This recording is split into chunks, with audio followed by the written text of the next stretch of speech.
Hi there, welcome to CnR Sounds. I'm Chris, I'm Richard. and today is going to be our first episode in a new series we're going to call CnR Talks, where we sit down and discuss different music topics and things that we find interesting, and hopefully you guys find it interesting too, and maybe learn a few facts about a few artists along the way as well. So if there's anything you'd like to hear us discuss, or if you like some of the comments we've made, feel free to let us know down in the comments, and we'll, we can discuss a little bit together. So with that in mind, Rich, what's our topic tonight? Today we are going to be doing the top 10 favorite albums, and by the top 10 favorite albums, I mean our top 10 favorite albums. Because it is the CnR Talk, and CnR will be talking about the favorite albums. Yes. I think we said it enough times. You want to say it again? It's the top 10 favorite albums. Here we go. All right. For number 10, we have Who's Next by The Who.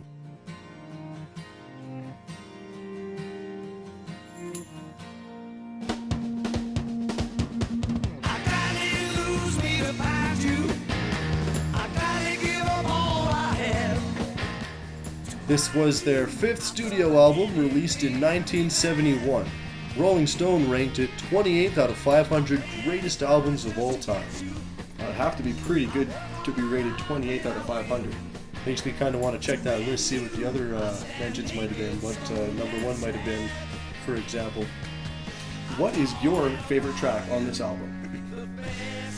I think for me, my favorite one would be probably Baba O'Reilly. I found that intro Solid with pick. what I assume to be an organ. Let me know in the comments how they did that. That starting. We'll run a clip in a moment. But I've always found that intro to be very iconic. And the second it comes on, you know you're listening to The Who, and it's just it grabs you and sucks you in right away. Fantastic opening. Hooks you right away. Well, let's play a clip of that now.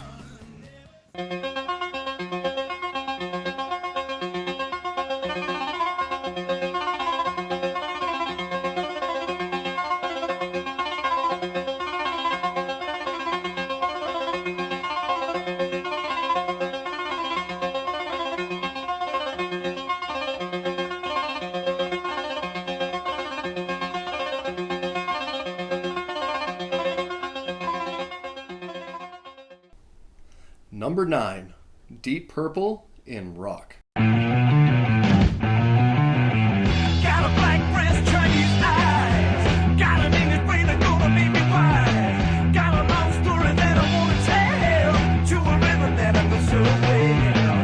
Really got a lot of love that I wanna give, baby. I'm a mystery, but you know I got to live. Try to know that you didn't wanna know.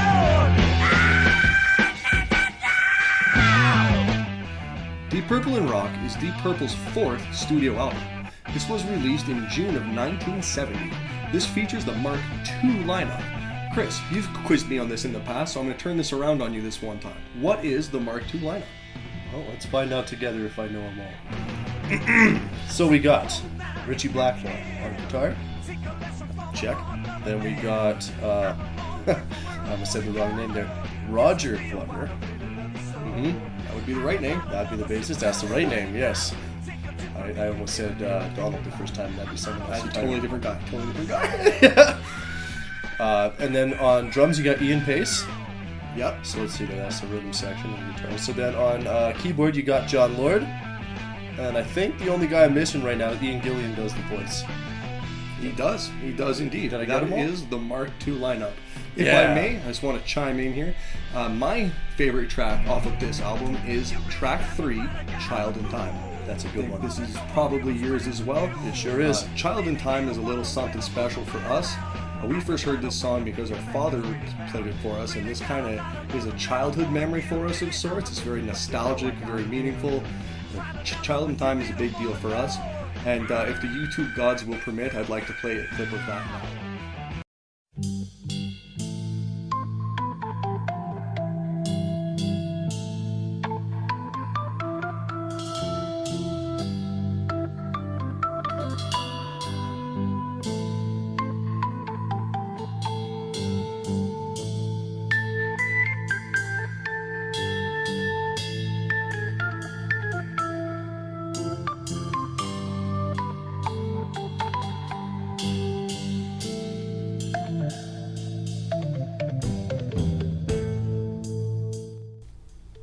Thank you, YouTube. Coming in at number 8, Guns N' Roses, Appetite for Destruction.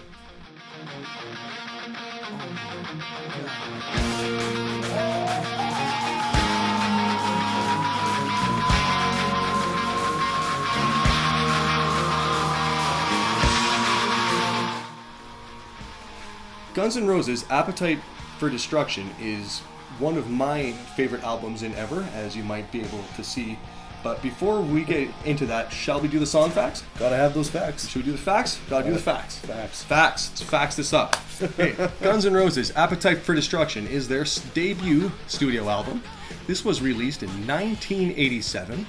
This was the 11th best-selling album in the US, and this has sold over 30 million. Let me say that one more time. Push in on this.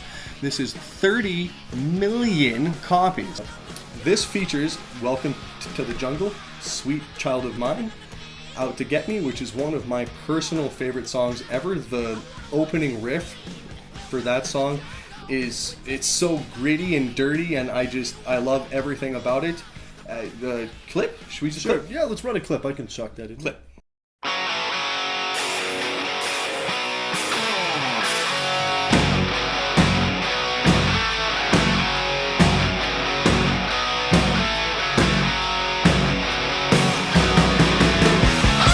Yeah, that's just a great riff right there. Thank you, Guns N' Roses. That's pretty cool. Yeah. All right, coming in at number 7, we have Rush with Moving Pictures.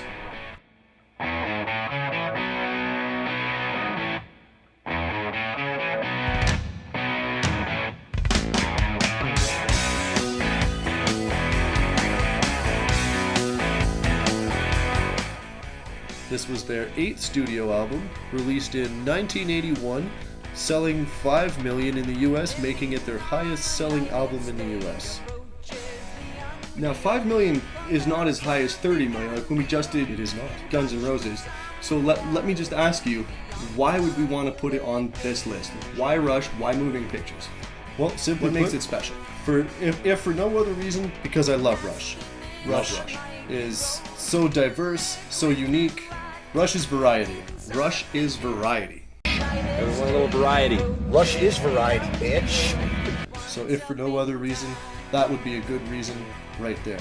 They have awesome songs. They have such unique writing and playing. It's to imagine that all that sound came out of just 3 guys. R.I.P. That's is amazing. But just amazing talent, amazing songwriting. There's so much to unpack drawer. there. Love me some Rush. What's your favorite song on that album? Oh, Tell the fans. What do you love? I think my favorite song might be Tom Sawyer. I like Tom Sawyer. That's a Great good pick. one. It's a great pick. Maybe as the skies are white. Number 6, Led Zeppelin 4.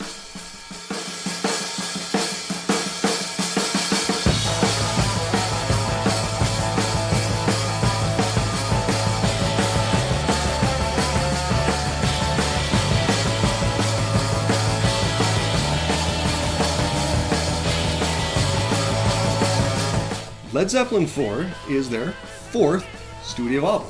Can you believe that? One can. more than 3, one less than 5.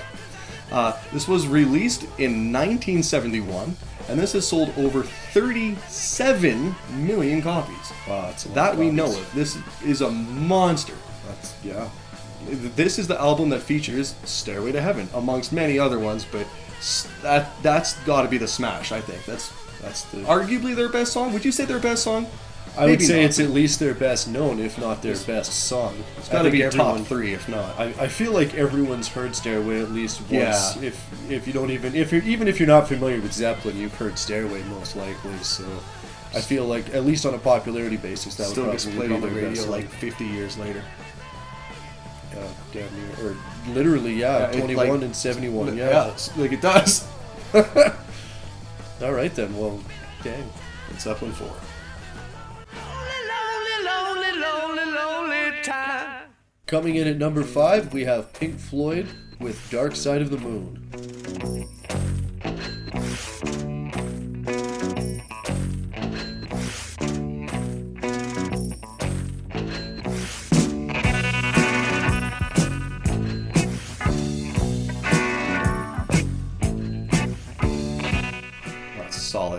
This was their 8th studio album, released in 1973. This one was, get ready for some really intense facts, certified 14 times platinum. If I could whistle, I would agree with you. If I could whistle well, I'd have done better. Top of the US Billboard's top LPs for 958 consecutive weeks. That is a long time. Consecutive, eh? Wow. Consecutive weeks. That is 18.4 years for those at home that are curious. I ran the math on that. Don't have to Google that. You can if you like, but Estimated to have sold somewhere in the ballpark of 45 million copies. that's huge. I would have thought more. This has been in the Guinness Book of Records. I'm not sure which year. Feel free to look that up, but it was in there as like biggest selling album in the history of the world. So, Pink Floyd, Dark Side of the Moon, unless you've been living under a rock. Don't get me back to good bullshit. I'm in a high fidelity first class traveling section, I think.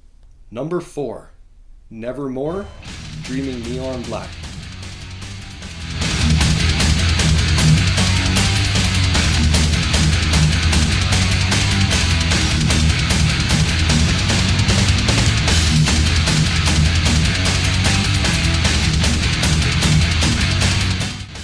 Nevermore's Dreaming Neon Black is not a huge album. It's a little more personal to us, but it is a great album. This great album. is before I get into it, should we do those facts? I almost forget the facts. Gotta do those facts. This is their 3rd studio album. This was released in 1999. I don't have a lot of other facts, but imagine I had a 3rd thing that would round out that summary. Wouldn't that have been good? That would have been good. That 3rd thing. That 3rd point is an excellent point. All jokes aside, this album is fantastic. World Day, there's a lot of really good bits to this, but I'm just my personal favorite aspect to this album. It's a concept album, and each song feeds into the next, and it's basically about a guy going nuts, and he's lost his lover, and he's going insane, and the vocal tracks and the takes that World Dane got and sells with the conviction that he brings to those tracks. It just really sells the feeling and the despair that you might associate with those things. Yeah, he does a really job of a really good job of encapsulating that like descent into madness and the Sounds like frustration. he's losing shit, doesn't he? Yeah, I would aptly put it. Yes. The guitar work is excellent. The backing vocals are good. Like there's not anything about this album that I don't love. No, the album was great. The personnel on it, all the way from Van Williams on drums, Jeff Loomis, Worrell Dane, R.I.P. The whole personnel was great. Everyone that played on it was good. I don't think there's a single song on there that I dislike. It's just a powerhouse of an album. Check it out. Can we do a clip from Beyond Within? That's my favorite song on this album. There's a bit towards the end that really showcases the kind of things I'm talking about. All right, let me see if I can find that for you. Can I taste the future shock? Spit out all the games. Do you know my name? Do you know my number? Cracking under strange constrictions, Mr. Ordinary Visionary. Number 3, we have Megadeth with Rust in Peace.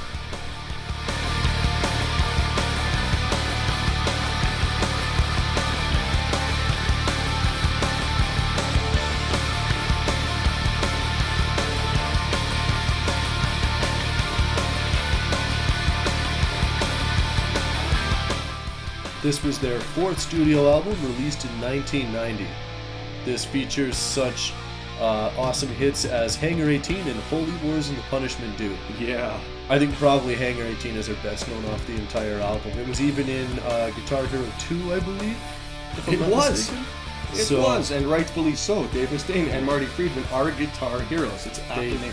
They're my heroes. Those two guys are what got me into playing metal specifically. Before my Megadeth days, I'm going to take you on a trip down memory lane. So before my Megadeth fix, I used to be big into like Black Sabbath was cool, but I listened to a lot of Kiss. And I remember we used to do like Deuce and Love Guns, and we even used to play practice. Love Gun and we even Detroit used to Rock do City. the things, and and then I was hanging out with my buddy Tyler in maximum grade 10, probably more like grade 9. You wouldn't believe the hair we had back then. I'll see if We had hair. That's never, true. yeah. So, anyway, so I'm hanging out with my buddy Tyler, and we're at his house, and he had this burned CD that he made on LimeWire. You remember that? It was LimeWire. The old, risk giving your computer herpes to make a CD kind of thing. So Horrible he, technology. he, That's what you have. He took the risk and he made this CD. And anyways, among the tracks on this CD, he had "Rust in Peace," which was an awesome song. But the first one he showed me that really grabbed my attention and brought me in was "Take No Prisoners." I can't recall. I think that's track 3 off the album. Not hugely not certain. important. But Great song. Even that first riff, the second you hear that, dun, dun, dun, dun, dun, it was so fast and so aggressive. I was like, wow, I'd never heard guitars played How's this that way. riff go? It goes like this. Here, I'll show you a clip.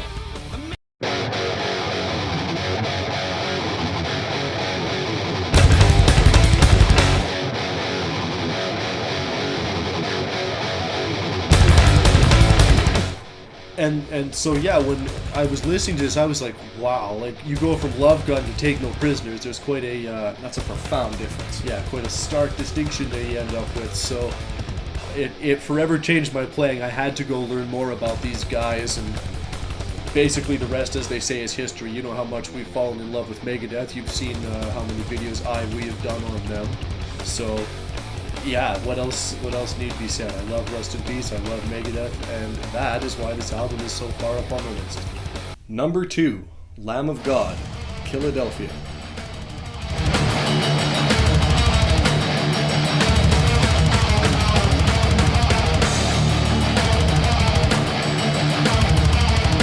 Get him up, Philly, let me see him! Get him the fuck! He who appeals to the YouTube audience must be referring to Lamb of God's Philadelphia in track 9, Omerta. I was like, is he really about to do Omerta? It felt good, right? You got me. All right. They hit this one live on the floor in Philadelphia, Pennsylvania. This was released in 2005, and they also put out a matching DVD to go with it. Oh yeah, they did. They did. I recommend checking them both out. To me, this album, to sum it up for you, it's the attitude.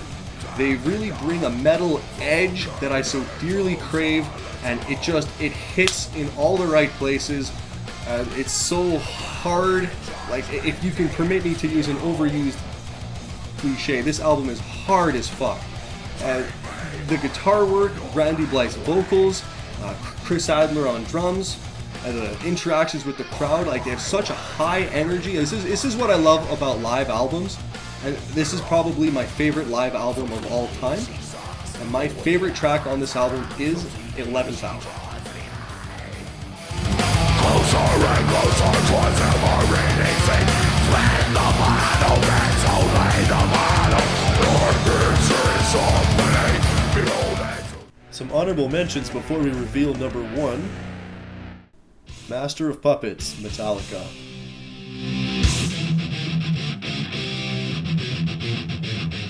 Dirt, Alice in Chains.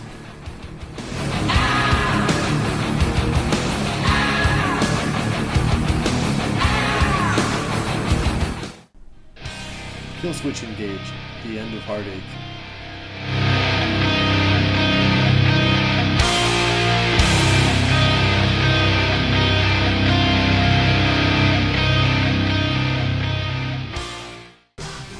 Def Leppard, Pyromania.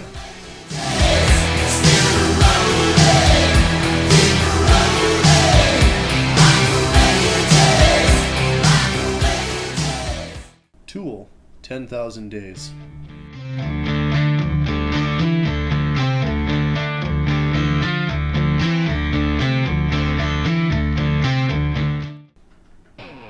Pearl Jam, 10.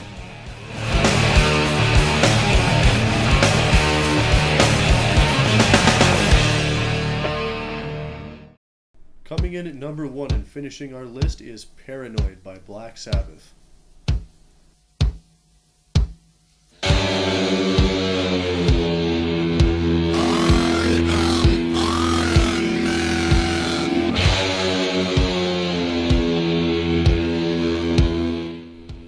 Paranoid!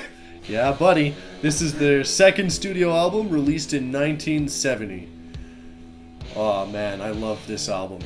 Paranoid. Paranoid is one of the best albums of all time. Would you go as far to say that Black Sabbath are the godfathers of metal? I know I would. You know what, Rich? I would.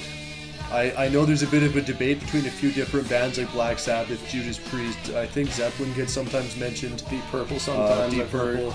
These are all great bands, but for They me, are.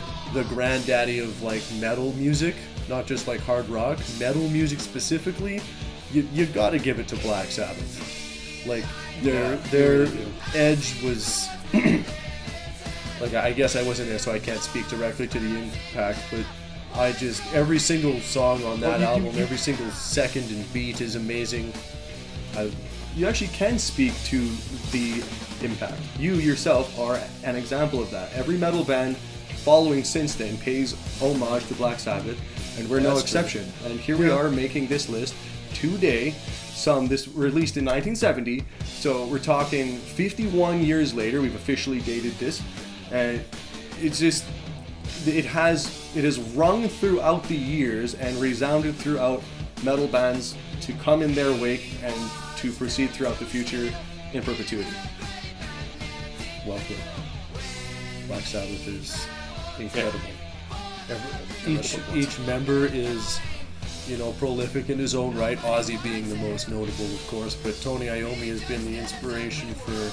He's the patron saint of I don't know how many guitarists. And Geezer Butler was one of your chief influences. Terry I know. Geezer Butler is why I play bass guitar.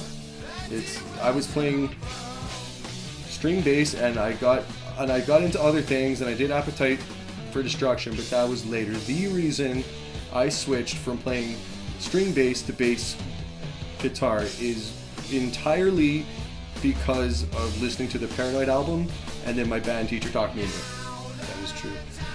Like you hear Hand of Doom, which is my favorite song, on a string bass, and it just sounds weird. Yeah.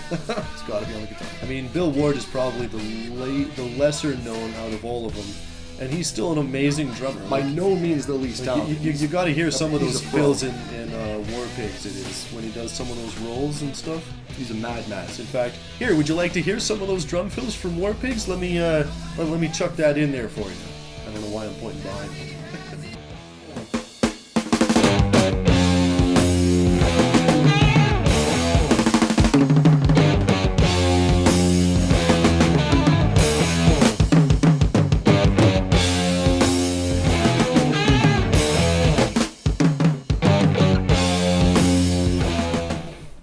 Well, that wraps up our top 10 favorite albums. We want to thank you guys for taking the time to view and to watch us. You could do the like and subscribe thing. We thank you so much. And we want to throw out a personal thank you to each and every one of you who have taken the time out of your day to subscribe to our channel. Do you want to say anything? Yes, we've recently gotten like a nice push on YouTube there. We got a lot of followers, or subs, I guess they call them here. Subscribers, yeah, we've gotten a bunch of subscribers in the last little while, so if you're watching and you're one of those subscribers, I just wanted to connect with you for a moment and say, thanks, I really appreciate that. So with that, we're going to sign off for tonight. You guys have a wonderful evening out there in YouTube land, or morning if you're on that side of the world, and we'll talk at you later. Thank you for watching.